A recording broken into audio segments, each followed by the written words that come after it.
حسین حسین حسین حسین حسین حسین یا حسین حسین الغریب الغریب الحسین حسین الشہید الشہید الحسین حسین الغریب الغریب الحسین حسین الشہید الشہید الحسین. بسم اللہ الرحمن الرحیم. الحمد للہ رب العالمین والعاقبۃ للمتقین والجنۃ للموحدین والنار للعاصین والملحدین والصلاۃ والسلام علی سید الانبیاء والمرسلین علی النبی الامی العربی القرشی المکی المدنی العبد المبید الرسول المسدد المحمود الاحمد المصطفى الامجد حبیب الہ العالمین ابی القاسم محمد وآلہ الطیبین الطاہرین المعصومین المظلومین الذین اذهب اللہ عنہم الرجس وطہرهم تطہیرا. اما بعد فقد قال اللہ الحکیم فی کتابہ الکریم. بسم اللہ الرحمن الرحیم. ومن یبتغی غیر الاسلام دینا فلن یقبل منہ وہو فی الآخرۃ من الخاسرین. سب سے پہلے ہم امام سجاد امام ذی العابدین علیہ السلام جنہوں نے پیغام کربلا کو لوگوں تک پہنچانے کی سعی کوشش کی اور اپنی اسیری کے دوران امام حسین اور ان کے مقصد کا تعارف پہ طریق احسن کرایا. ان کی شہادت حضرت آیات کے پر ان کی شہادت کے موقع پر ہم پورے عالم انسانیت کو تعزیت اور تسلیت پیش کرتے ہیں. خداوند عالم ہمیں امام سجاد کی پیروی کرنے اور ان کے نقش قدم پر چل کر کے امام حسین کے پیغام کو لوگوں تک پہنچانے کی توفیق عطا فرما. سورہ آل عمران کی آیت سے میں نے اپنی گفتگو کو عنوان قرار دیا ہے. اس میں ارشاد ہوتا ہے کہ جو شخص اسلام کے علاوہ کوئی دوسرا طریقہ زندگی، کوئی دوسرا طریقہ حیات، کوئی دوسرا مرام زندگی اپنا کر خدا کی بارگاہ میں جائے گا فلن یقبل منہ ہو تو وہ اس سے قبول کیا جائے گا. اور ایسا آدمی جو اسلام کے علاوہ کوئی دوسرا دین لے کر کے خدا کی بارگاہ میں حاضری دے گا فی الآخرۃ من الخاسرین، آخرت میں گھاٹا اٹھانے والوں میں شمار ہوگا. اس کا مطلب یہ ہے کہ خدا کے نزدیک اگر کوئی دن نجات اور گھاٹے سے بچانے والا ہے تو وہ صرف اور صرف اسلام ہے. جیسا کہ ایک دوسری آیت میں ارشاد ہوتا ہے ان الدین عند اللہ الاسلام، دین صرف اسلام ہے. خداوند عالم نے روز اول سے جو انسانیت اور بشریت کے لیے نجات کا طریقہ اور طریقہ چنا ہے اس کا نام ہی اسلام ہے. اسلام سلام یعنی سلامتی، سلام یعنی عافیت، رحمت، دوستی، محبت. ظاہر سی بات ہے کہ خود اسلام میں اس کی صفت پوشیدہ ہے. یعنی جو اسلام میں آ گیا اس نے گویا سلامتی اختیار کر لی. اس سے بڑھ کے کوئی دوسرا معاملہ ہو ہی نہیں سکتا. یعنی سلامتی سے بڑھ کے انسان کی زندگی میں اور کوئی چیز نہیں ہو سکتی ہے. جو اسلام لے آیا وہ سلامتی میں داخل ہو گیا، وہ سلامت ہو گیا.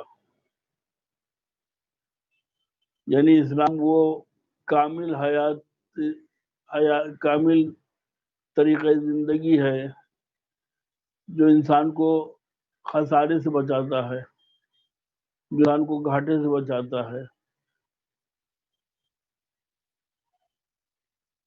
قرآن نے کہہ دیا کہ اسلام کے علاوہ اگر کوئی دوسرا دین لے کے خدا کی بارگاہ میں آؤ تو وہ قابل قبول نہیں ہے،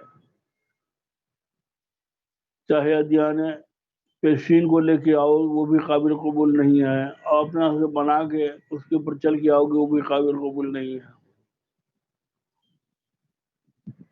اسی لیے فی الآخرۃ من الخاسرین کی لفظ استعمال کیا ہے کہ ممکن ہے کوئی شخص اپنے بنائے ہوئے طریقے پر فائدہ اٹھائے اور دنیا کی ساری کامیابی حاصل کر لے، تو شریعت یہ کہہ رہی، اسلام یہ کہہ رہا ہے کہ دنیا کی کامیابی الگ ہے، آخرت کی کامیابی الگ ہے۔ آخرت کامیابی چاہتے ہو تو تمہیں اسلام کو قبول کرنا پڑے گا، وہ اسلام جو جناب آدم کے زمانے سے لے کر کے اب تک بشریت کے لیے خدا نے طریقہ حیات اور طریقہ زندگی قرار دیا ہے، وہ اتنا جامع اور اتنا وسیع ہے جو تمام شعونی زندگی کو شامل ہے، تمام مسائل کا اس میں حل موجود ہے۔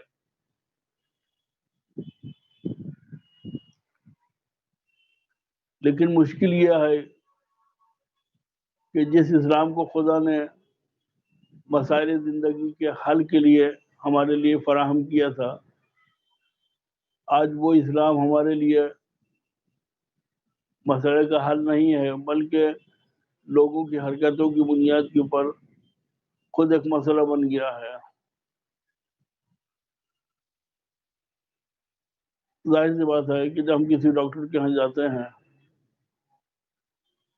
تو ڈاکٹر ہم سے ہمارے حالات پوچھتا ہے اور پھر ہماری طبیعت معلوم کر کے ہمارے مرض کو جان کر کے ایک نسخہ لکھتے ہیں جس میں کچھ ٹیبلٹ ہوتی ہے، کچھ کیپسول ہوتے ہیں، کچھ سیرپ ہوتا ہے، کچھ انجیکشن ہوتے ہیں۔ تو اگر ہم ڈاکٹر کے بتائے ہوئے نسخے کے اوپر اپنا علاج آگے بڑھاتے ہیں تو کل ہمیں ڈاکٹر سے یہ شکوہ کرنے کا حق ہے کہ آپ نے کیسی دوائیں دی تھی جو ہمیں فائدہ نہیں ہوا۔ لیکن اگر ہم نے ڈاکٹر کے بتائے ہوئے طریقے کو چھوڑ کر کوئی کیپسول کھایا، کوئی نہیں کھایا، کوئی سیرپ پیا، کوئی نہیں پیا، کوئی انجیکشن لیا، کوئی نہیں لیا، تو پھر ہمیں ڈاکٹر سے کہنے کا حق نہیں ہے کہ آپ کی دوا نے ہمیں فائدہ نہیں پہنچایا، اس لیے کہ ڈاکٹر جو کچھ دیتا ہے وہ ہماری صحت و سلامتی کے لیے دیتا ہے۔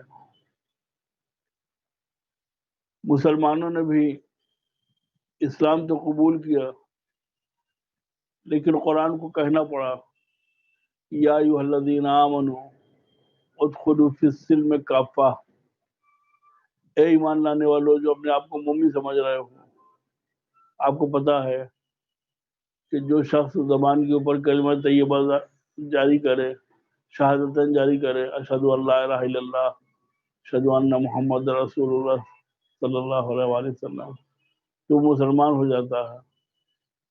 لیکن ایمان اس سے آگے کی چیز ہے، یعنی اگر اہل بیت اطہار علیہ السلام کی ولایت کو قبول کیا، اشہد ان علی ولی اللہ وصی رسول اللہ وخلیفۃ بلا فضل، تو یہ ایمان ہے۔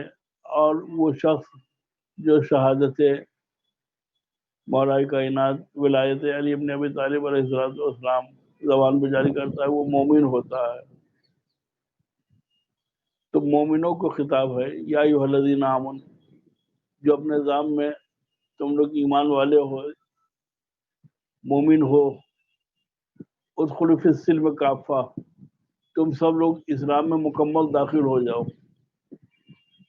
اسلام میں مکمل داخل ہونے کا مطلب یہ ہے کہ اسلام سے وہ چیزیں نہ لو جو تمہیں پسند ہیں یا تمہیں اچھی لگتی ہے یا تمہیں آسان لگتی ہے۔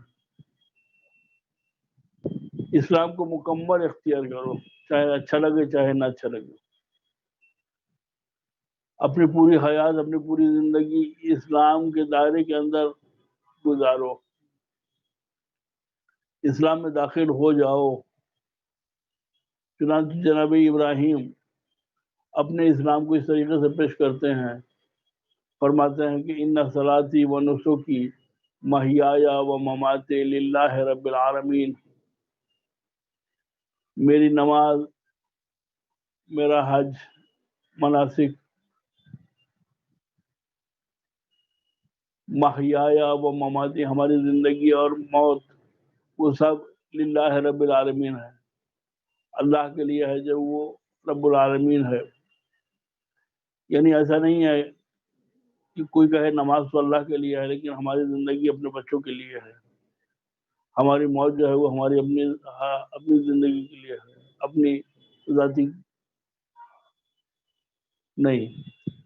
ہمارا مرنا، جینا، ہمارا کمانا، ہمارے بچوں کو پرورش کرنا، ہمارا سارے امور کو انجام دینا، چنانچہ دنیا والوں نے یہی کیا کہ اپنی دنیا الگ کر لی، آخرت الگ کر لی۔ کہتے ہیں کہ اسلام کے طریقے پر ہم کما نہیں سکتے، اس لیے کہ اسلام میں حلال اور حرام ہے، اگر ہم حلال اور حرام دیکھنے بیٹھ جائیں گے تو ہم بزنس نہیں کر پائیں گے، اگر ہم سچائی کا راستہ اپنائیں گے تو جو ہدف ہم حاصل کرنا چاہتے ہیں وہ حاصل نہیں ہو سکتے۔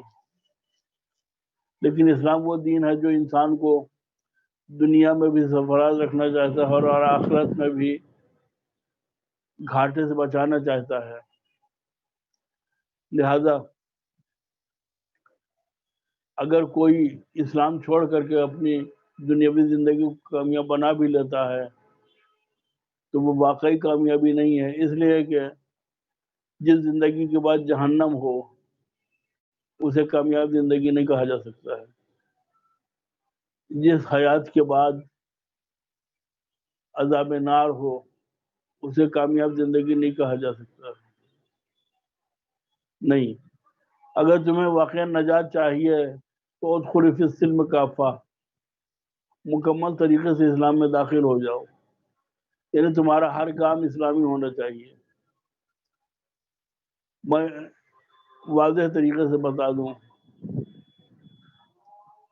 کہ بہت سے ایسے مسلمان ہیں جو نکاح تو اسلامی کرتے ہیں لیکن شادی، اس کا فنکشن اپنے اعتبار سے کرتے ہیں، اسراف کرتے ہیں، قرضے لے کر کے اپنی شان و شوکت دکھاتے ہیں، اور بعد میں شکوہ کرتے ہیں کہ ہم مقروض ہو گئے ہیں، برکت چلی گئی ہے، رزق و روزی میں تنگی ہو رہی ہے۔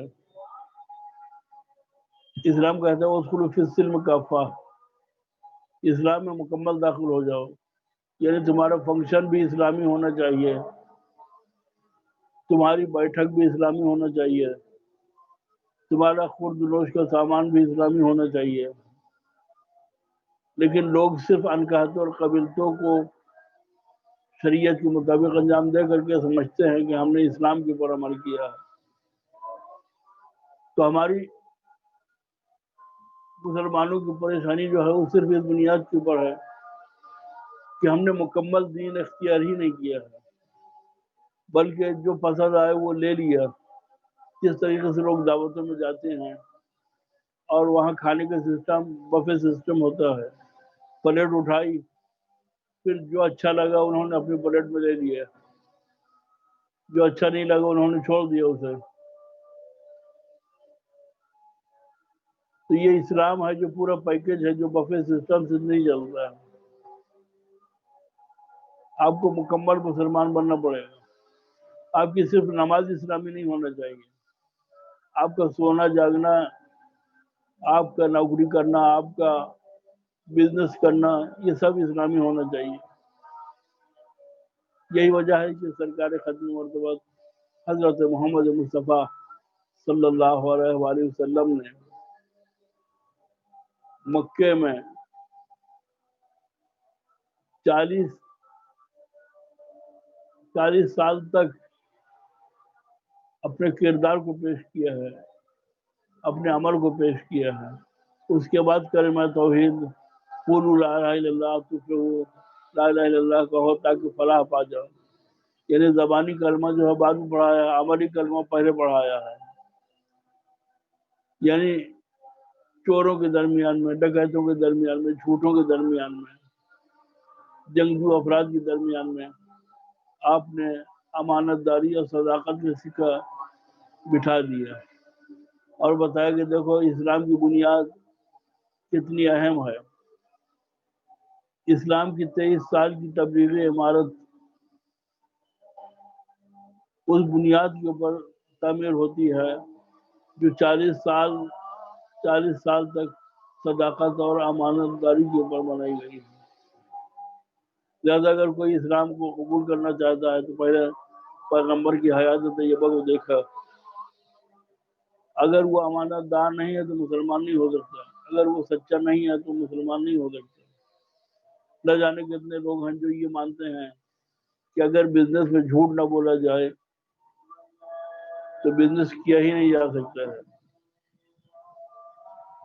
بعض لوگ سامنے بیٹھے ہوئے ہوتے ہیں اور فون پہ جواب دیتے ہیں میں ڈرائیونگ کر رہا ہوں، میں ابھی گاڑی چلا رہا ہوں۔ پوچھا جائے کہ بھائی یہ کیوں جھوٹ بول رہا ہو تو کہتے ہیں اگر جھوٹ نہیں بولیں گے تو کام ہی نہیں چلے گا۔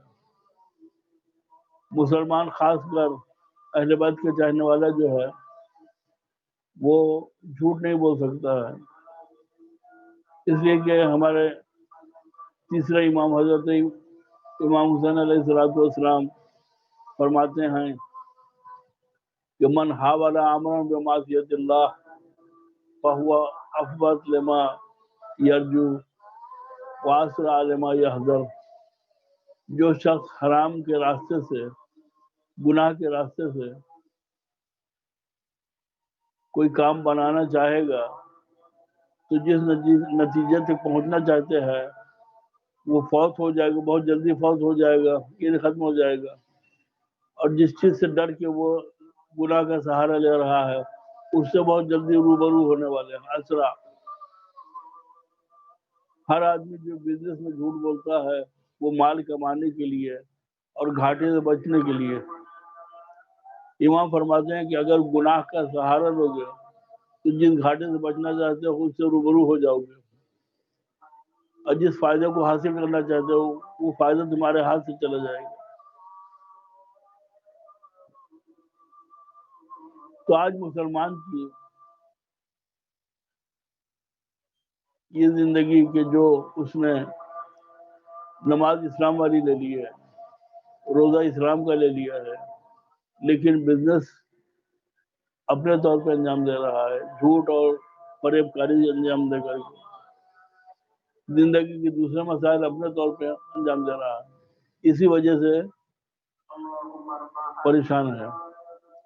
ورنہ اسلام نے گھر میں رہنے کے آداب بھی بتائے ہیں، ماں باپ کی خدمت، ان کے ساتھ حسن سلوک کا حکم دیا ہے، اہل و عیال کے ساتھ زندگی گزارنے کا طریقہ اور سلیقہ ہمیں سمجھایا ہے۔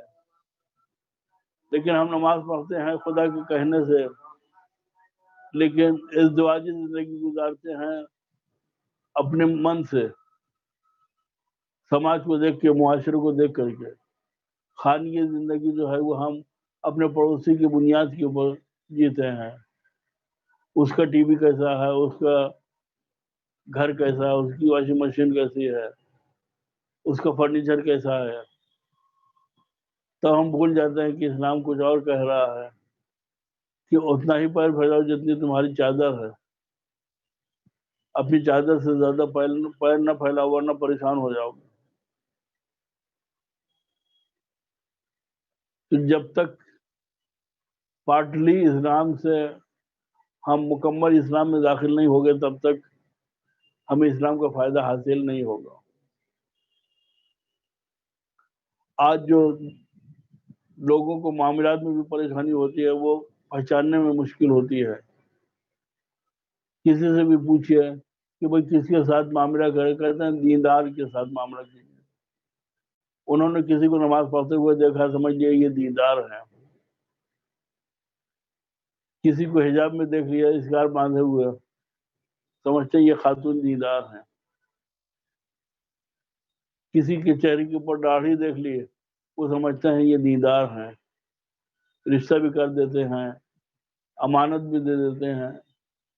لیکن چونکہ اس نے صرف داڑھی رکھی ہے، دین میں مکمل طریقے سے داخل نہیں ہوا ہے، یہ دوسروں کی امانت کو امانت نہیں سمجھتا ہے، اپنی ملکیت سمجھتا ہے، لہذا اسے دھوکہ نصیب ہوتا ہے۔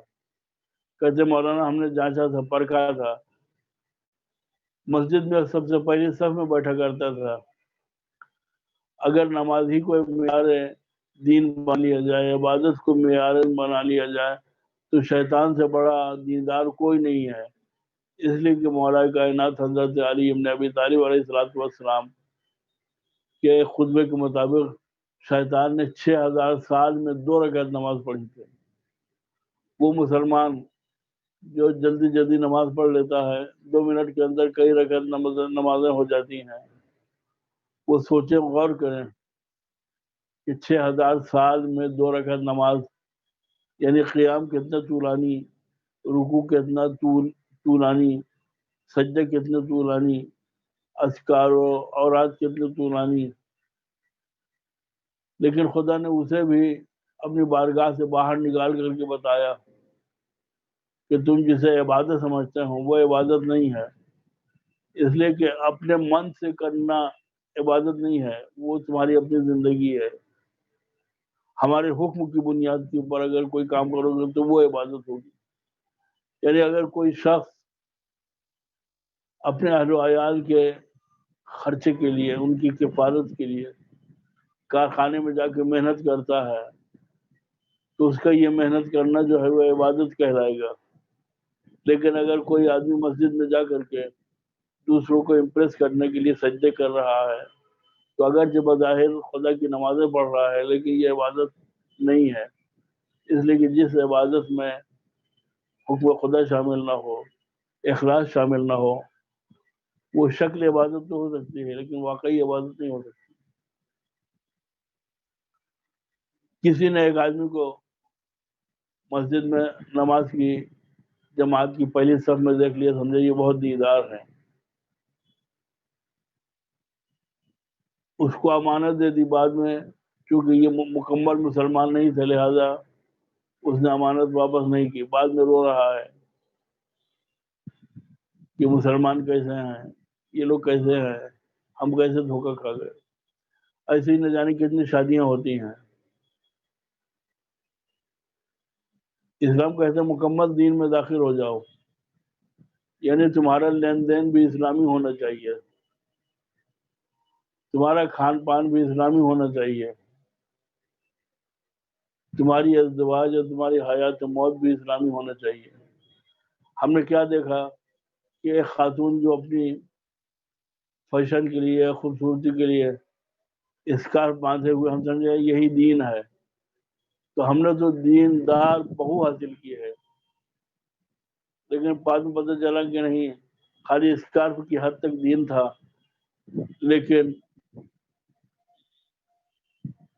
نہ حرام کا خیال ہے، نہ حلال کا خیال ہے، نہ نجس کا خیال ہے، نہ پاک کا خیال ہے۔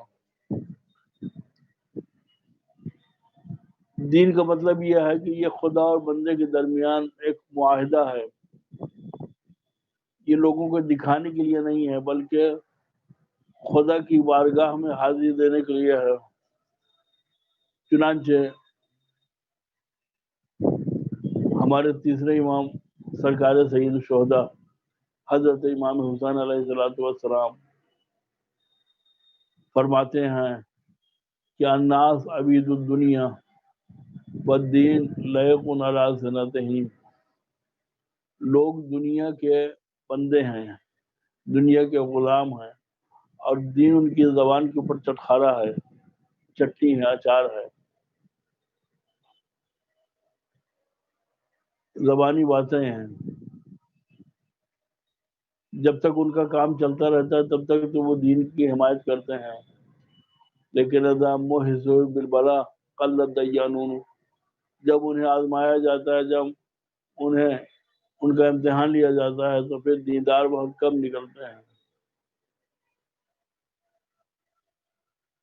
سرکار سید الشہداء نے ہمیں دین کا چوکھٹا سمجھا دیا کہ ہماری ہر بات دین کے حوالے سے ہونا چاہیے۔ یہی وجہ ہے کہ انہوں نے پیغام دین نہ صرف خود دیا بلکہ اپنے بعد ایسی نسل چھوڑی جن کی خواتین اور بچوں نے بھی اسلام کی صحیح ترجمانی کیا۔ فرماتے ہیں میں فساد کے لیے، میں ظلم کے لیے، میں خوش گزرانی کے لیے، میں جاہ طلبی کے لیے نہیں بلکہ خرجت لطلب الاصلاح فی امت جد رسول اللہ، اپنے نانا رسول اللہ کی امت کی اصلاح کے لیے نکل رہا ہوں۔ یعنی یہ جو اپنے آپ کو مسلمان سمجھ رہا ہے، میں ان کو مسلمان بنانے جا رہا ہوں، اسلام کی تعلیم دینے جا رہا ہوں۔ اسلام دوستی کا بھی طریقہ بتاتا ہے، دشمنی کا بھی انداز بتاتا ہے۔ فرماتے ہیں تمہارے ضامن ناقص میں گنہگار ہوں، تو اس چھوٹے سے بچے نے کیا قصور کیا، کیا خطا کیا ہے؟ تم کو چاہیے کہ اگر تم دشمنی بھی کر رہے ہو تو یہ سوچو کہ بچہ بے قصور ہے، اس کے ساتھ دشمنی نہ کرو، اس کے اوپر پانی نہ بدل کرو۔ امام پیغام دے رہے تھے کربلا میں کہ تمہاری جنگ بھی اسلامی ہونا چاہیے، تمہارا رویہ بھی اسلامی ہونا چاہیے، لیکن ان لوگوں نے بغضاً لابی کہہ کر کے یہ بتا دیا کہ یہ مسلمان نہیں تھے بلکہ منافق اور کافر تھے جو اسلام کا چولا پہن کر کے اسلام کو مٹانے کے لیے آئے تھے۔ امام حسین علیہ السلام نے اپنا گلا کٹا دیا لیکن یزید کے ہاتھ میں ہاتھ نہیں دیا۔ ہاتھ میں ہاتھ دینے کا مطلب یہ ہے کہ یزید کا عمل اسلام مان لیا جائے، اسے حاکم خدا کی طرف سے حاکم اور رسول کا جانشین تسلیم کر کے اس کی شراب خوری کو، اس کی زناکاری کو دین تسلیم کر لیا جائے۔ امام نے سر کٹا دیا لیکن یزید کے عمل کو اسلام نہیں بننے دیا۔ میں رسول اللہ، نانا رسول اللہ کی امت کی اصلاح کے لیے جا رہا ہوں، گلا کٹانے جا رہا ہوں۔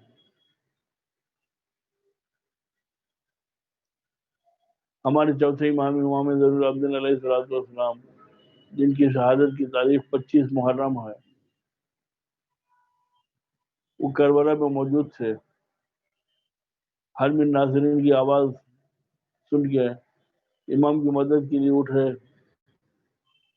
لیکن امام نے فرمایا کہ تمہیں بھی کوفہ و شام کے بازاروں اور درباروں میں جہاد کرنا ہے جو میدان کربلا کی جہاد سے کہیں بالہ تر ہے۔ امام سجاد اگر نہ ہوتے تو واقعا امام حسین کی قربانی وہ رنگ نہ لاتی جو آج پوری دنیا میں امام حسین کو پہچانا جا رہا ہے۔ یزید نے شام میں افواہ پھیلا رکھی تھی کہ خارجی نے خروج کیا ہے جس کا ہم مقابلہ کرنے کے لیے جا رہے ہیں، اور اسے قتل کر کے اس کے گھر والوں کو ہم اسیر کر کے لا رہے ہیں، لیکن ہماری جانیں فدا ہوں امام زین العابدین علیہ السلام پر کہ آپ بے کجاوا اونٹ پر بیٹھے ہوئے تھے، لوہے میں جکڑے ہوئے، جب شام کے ایک بازار سے گزر رہے تھے اور ایک بوڑھے شخص نے کہا کہ خدا کا شکر ہے کہ اس نے تمہیں رسوا کیا اور تمہیں قتل کیا۔ تو امام پوچھتے ہیں کہ بتاؤ تم مسلمان ہو؟ کہا ہاں۔ کہا تم نے قرآن پڑھا ہے؟ کہا ہاں۔ کہا قرآن میں آیت تطہیر پڑھی ہے؟ کہا ہاں۔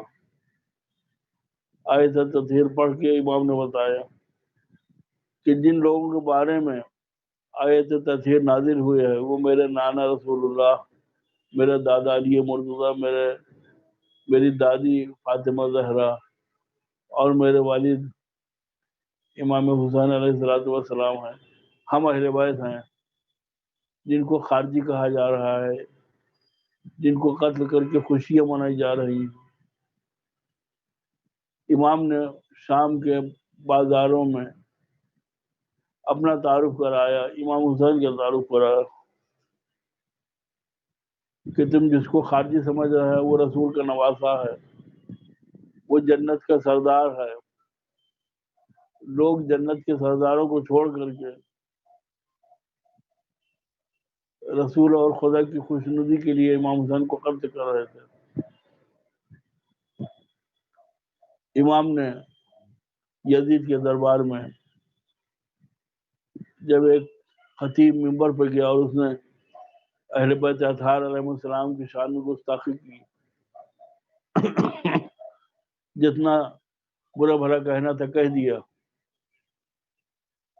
امام سنتے رہے، لیکن آخر میں امام کھڑے ہوئے، کہتے ہیں یزید اگر اجازت دے تو میں ان لکڑیوں کے اوپر جا کر کے ایسی بات کہوں جس میں خدا کی خوشنودی اور اللہ کی طرف سے ثواب ہے۔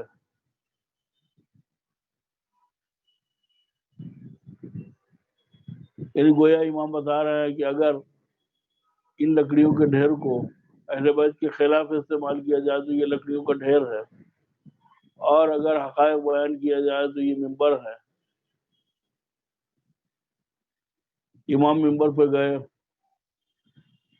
اور فرمایا کہ جو مجھے جانتا ہے وہ تو جانتا ہے، جو پہچانتا ہے وہ پہچانتا ہے، جو نہیں پہچانتا ہے وہ پہچان لے۔ میں رسول اللہ کا بیٹا ہوں، میں محمد مصطفیٰ کا بیٹا ہوں، میں علی مرتضیٰ کا بیٹا ہوں، میں فاطمہ زہرا و خدیجہ الکبریٰ کا بیٹا ہوں، میں مکہ اور مدینہ کا بیٹا ہوں۔ امام تعارف کرا رہا ہوں، میں اس کا بیٹا ہوں جسے 3 دن کا بھوکا پیاسا شہید کیا گیا، میں اس کا بیٹا ہوں جسے پس گردن سے ذبح کیا گیا، میں اس کا بیٹا ہوں کہ جس کا سر تشدد میں رکھا ہوا۔ امام خطبہ دے رہے تھے اور مجمع میں کوہرام برپا تھا۔ یزید نے کوہرام کو دیکھ کر کے امام کے گفتگو کو روکنے کے لیے مؤذن کو حکم دیا کہ وہ اذان دیں۔ اذان شروع ہوئی، امام نے اپنی گفتگو روکی اور کلمات اذان کی حکایت شروع کر دی۔ جب مؤذن اس جملے پر پہنچا اشہد ان محمد رسول اللہ، ایک مرتبہ امام نے مؤذن کی طرف رخ کیا، آواز دی اے مؤذن تجھے اسی نام کا واسطہ جس کو اذان میں لے رہا ہے، رک جا۔ وہ رک گیا۔ آپ پلٹے یزید کی طرف، اے یزید یہ بتا کہ اذان میں جس کا نام لیا جا رہا ہے وہ کس کے جد ہیں، میرے جد یا تیرے جد؟ اگر تو اپنا جد بتائے تو جھوٹا ہے، اور اگر یہ بتائے کہ نہیں میرے جد سے، تو کیا انصاف یہی ہے کہ جد کا نام تو اذان میں لیا جائے اور اس کی نسل کو، اس کی ذریت کو 3 دن کا بھوکا پیاسا شہید کیا جائے اور ان کی خواتین کو اسیر کر کے بازاروں اور درباروں میں ننگے سر پھرایا جائے۔ یہ سننا تھا کہ پورا مجمع ڈاڑے مار کے رو رہا تھا۔ یزید اپنے دربار میں اپنے جاہ و حشمت کے ساتھ ہار محسوس کر رہا تھا، اس لیے کہ اس نے جو افواہ پھیلائی تھی، جو پروپیگنڈا کیا تھا کہ میں نے خارجی کو قتل کیا ہے، اس کے جھوٹ کا پردہ فاش ہو چکا تھا۔ امام نے منبر کے اوپر بے بانگ ظہر فرما دیا کہ ہم خارجی نہیں ہیں بلکہ وہ لوگ ہیں جن کے لیے آیت تطہیر نازل ہوئے ہیں، ہم وہ لوگ ہیں جن کے لیے آیت مباہلہ نازل ہوئی ہیں، ہم وہ لوگ ہیں جن کی محبت اور مودت کو خداوند عالم نے قرآن میں واجب قرار دیا ہے۔ واقعاً اگر امام زین العابدین علیہ السلام اور یہ بیویاں نہ ہوتی تو امام حسین کی قربانی کربلا میں ختم ہو جاتی اور پیغام آگے نہ بڑھتا۔ لیکن امام سجاد نے لوہے میں جگڑے ہونے کے باوجود پیغام حسینی کو لوگوں تک پہنچایا اور یزید کے چہرے سے اسلام کے نقاب کو نوچ لیا اور ہمیشہ کے لیے حق اور باطل میں فاصلہ قائم کر دیا کہ خارجی ہم نہیں ہیں، خارجی تم ہو جو رسول کے خلاف خروج کر رہے ہو، خدا کے خلاف خروج کر رہے ہو۔ ہمارے چوتھے امام زین العابدین علیہ السلام، جنہوں نے کربلا کے معرکے میں اپنے عزیزوں کو شہید ہوتا ہوا دیکھا، اپنے بابا کو رخصت کیا، لیکن جب امام حسین رخصت آخر کے لیے آئے، سید سجاد جب چھٹ کے مدینہ جانا تو ہمارے چاہنے والوں کو سلام کہہ دینا، کہنا جب پانی پینا تو ہماری پیاس کو یاد کر لینا، اور کسی بے وطن یا غریب الوطن کو بے یار مددگار دیکھنا تو ہماری شہادت کے اوپر آنسو بہا دینا۔ عزیزان گرامی، کربلا کے واقعے کے بعد امام سجاد علیہ الصلوۃ والسلام مدینہ میں امام حسین کے اوپر اشک فشانی کرتے رہے۔ آپ کا لقب زین العابدین، عبادت کرنے والوں کی زینت، اس لیے کہ آپ بے تحاشا نمازیں پڑھتے تھے، بے انتہا نمازیں پڑھتے تھے، سجدے کرتے تھے، اس لیے سید سجاد لقب تھا۔ لیکن اسی کے ساتھ ساتھ جب وضو کے لیے پانی آتا تھا تو آپ کو کربلا والوں کی پیاس یاد آ جاتی تھی،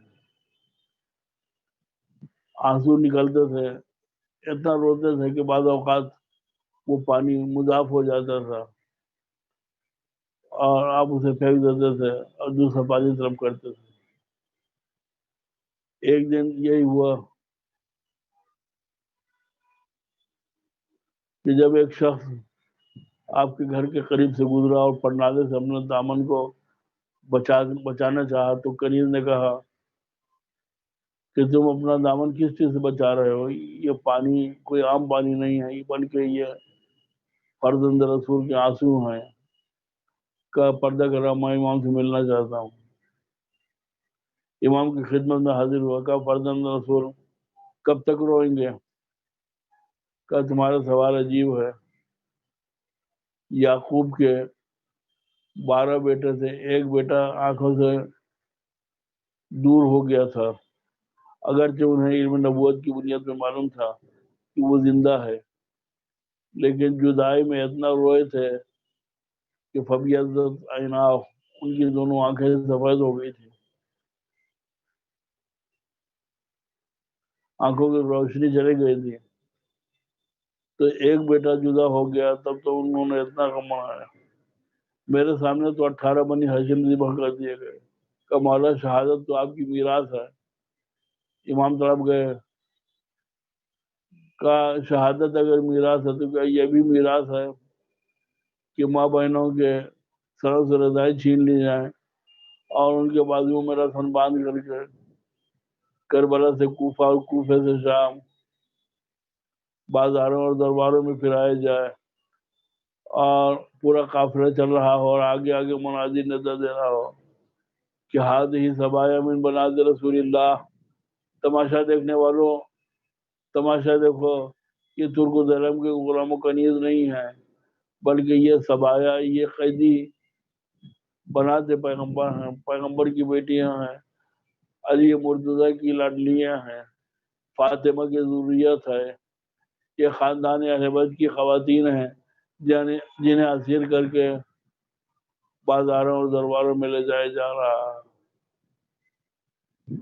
یہی وجہ ہے کہ جب امام سے پوچھا گیا کہ آپ کے بابا کی شہادت کربلا میں ہوئی، یہ بتائیے سب سے زیادہ مصیبت آپ نے کہاں محسوس کی ہے؟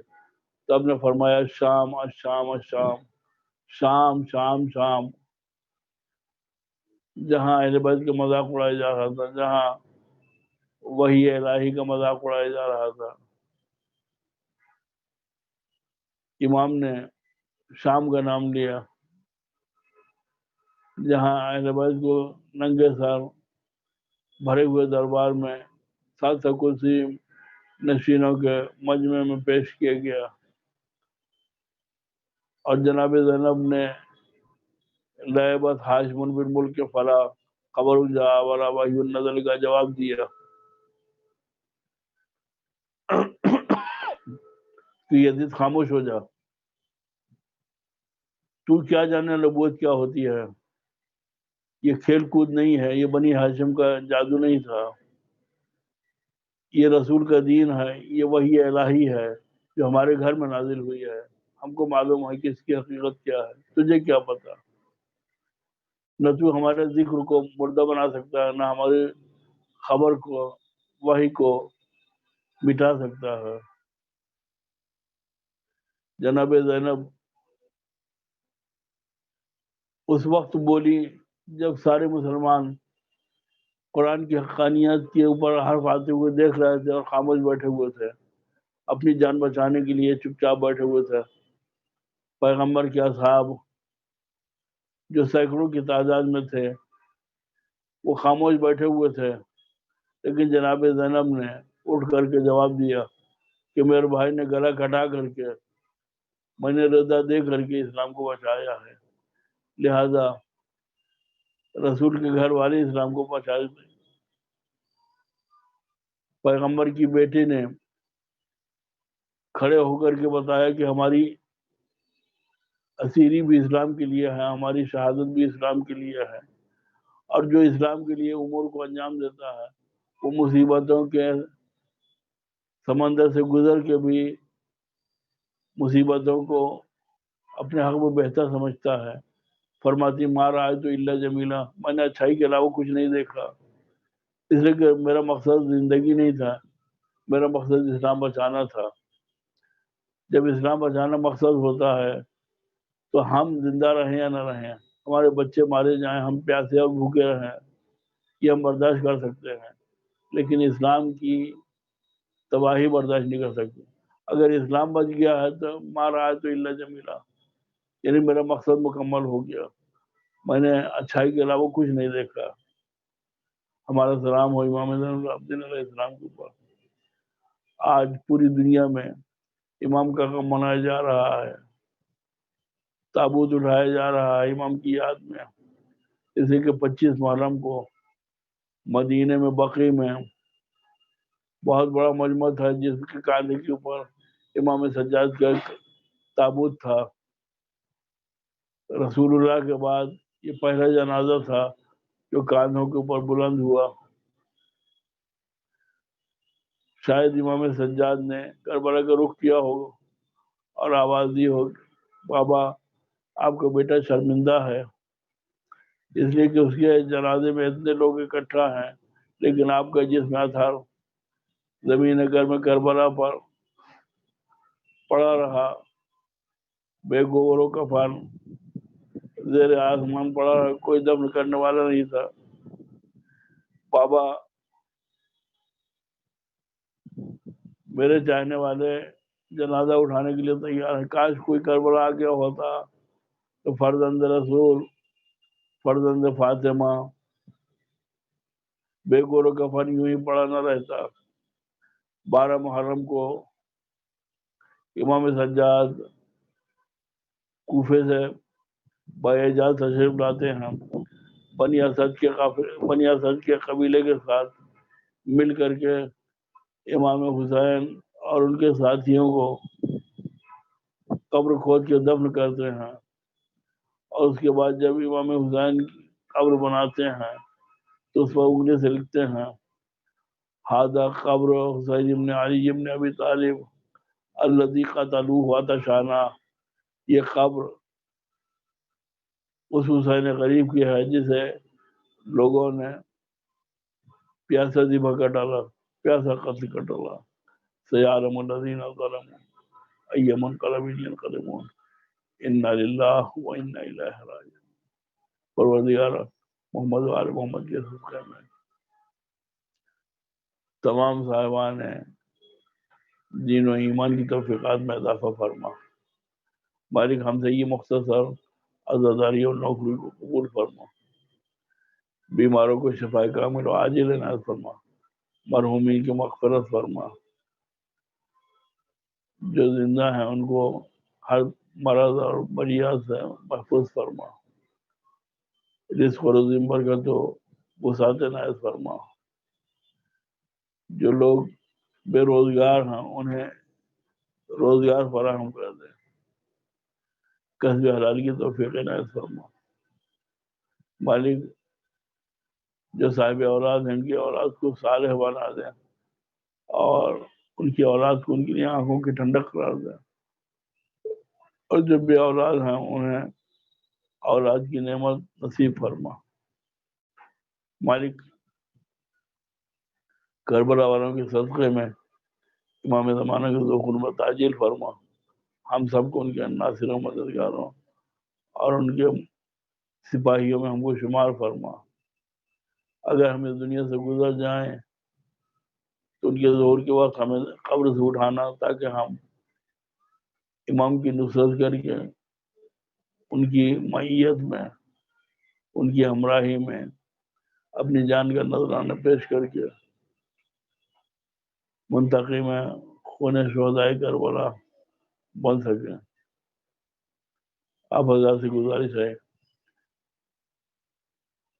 کہ جملہ مومنین مومنات کے لیے ایک سورہ فاتحہ کی تلاوت